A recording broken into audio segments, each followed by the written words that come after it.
Election का दौर है, अभी चर्चाएं हैं अपने लोगों से। लगभग 9 के 9 विधानसभा क्षेत्र पड़ते हैं लोकसभा सोनीपत में, और पार्टी की गतिविधियों को अलर्ट करने के लिए अपने सभी भाइयों के बीच में आकर के कुछ चर्चाएं हैं करने की। जो चर्चा का रिजल्ट आएगा उसे तो बाद में ही बता पाऊंगा, क्योंकि अभी तो आकर के हम बैठे ही हैं।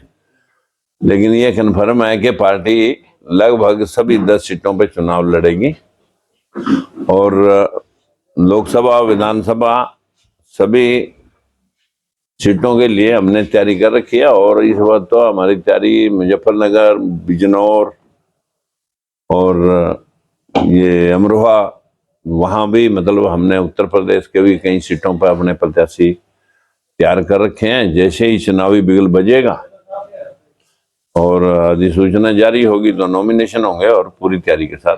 हरियाणा में कब तक डिक्लेयर करोगे सीट? अभी तो हरियाणा का चुनाव, पूरे देश का चुनाव जैसे ही घोषणा होगा उसी के बीच में फिर कई बार क्या होता है, एक एक दो दो आदमी डिजायरेबल होते हैं, वो फिर इधर उधर भागने का प्रयास करते हैं। तो इसलिए जो है ना, जैसे ही चुनाव की अधिसूचना जारी होगी नॉमिनेशन की, तो उसके साथ ही घोषणा करें। देखिए, मेरी अपना राजनीतिक दल है, मेरी अपनी पार्टी है लोकतंत्र सुरक्षा पार्टी के नाम से। मेरे लिए जरूरी नहीं है कि मैंने कुरुक्षेत्र लड़ना। मैं हरियाणा की 2 सीटें जो रिजर्व है उनको छोड़ करके 8 सीटों पे कहीं भी लड़ सकता हूं। और राजनीतिक प्लेटफॉर्म में ये कार्यकर्ता है, मैं इनसे यही पूछने के लिए आया कि आप क्या चाहते हैं कि मैं स्टार प्रचारक के तौर पे सभी सीटों पे प्रचार करूं या खुद चुनाव लड़ूं?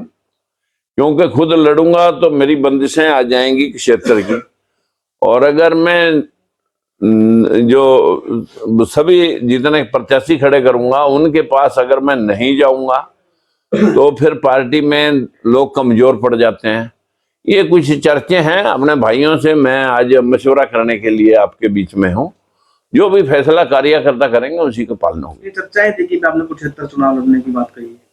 सोनीपत और कुरुक्षेत्र चुनाव था। देखिए, सोनीपत भी और कुरुक्षेत्र भी मुझे कोई दूर नहीं है। मैं या सोनीपत भी लड़ सकता हूं और कुरुक्षेत्र भी लड़ सकता हूं। कुरुक्षेत्र उस सूरत में लड़ सकता हूं, कई बार क्या होता है कि एक ही समाज के 2-2 व्यक्तियों के लिए दोनों का नुकसान हो जाता है। तो ऐसी परिस्थिति में कई बार क्या होता है, आदमी को अपनी सीट, क्योंकि बड़ी पार्टियों के तो जहां जहां देंगे वहीं है। मुझे तो कोई आपत्ति नहीं कि मैं कहीं भी लड़ दूं, मुझे कौन सा किसी से परमिशन लेनी है या किसी से टिकट मांगना है।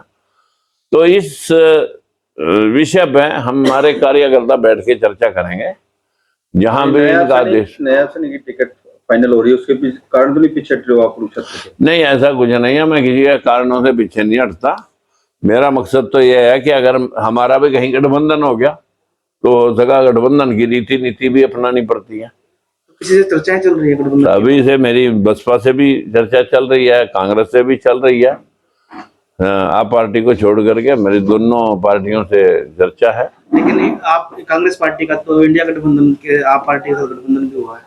नहीं, वो आप पार्टी का गठबंधन हो गया, वो तो जो है ना उनका, उनकी सीट उन्होंने एक दे भी दी। लेकिन ये है कि हमने पहले जो है ना उन्होंने ना हमने इसके ऊपर कोई सहमति जताई नहीं थी। अभी कहीं बीच में लोगों की एक दूसरे की कम्युनिकेशन हुआ तो लोगों ने इस बात के ऊपर बात पहल की भी है कि भाई इकट्ठे होकर लड़ा जाए, और जो बीजेपी के खिलाफ के ये सारे वोट हैं तो वो बंट के ना पड़े। तो कांग्रेस के साथ जा सकते हो आप? इंडिया गठबंधन के साथ जा सकते हो? देखिए, हम बिल्कुल जा सकते हैं, समर्थन भी कर सकते हैं, क्योंकि हमारा मुद्दा विधानसभा है।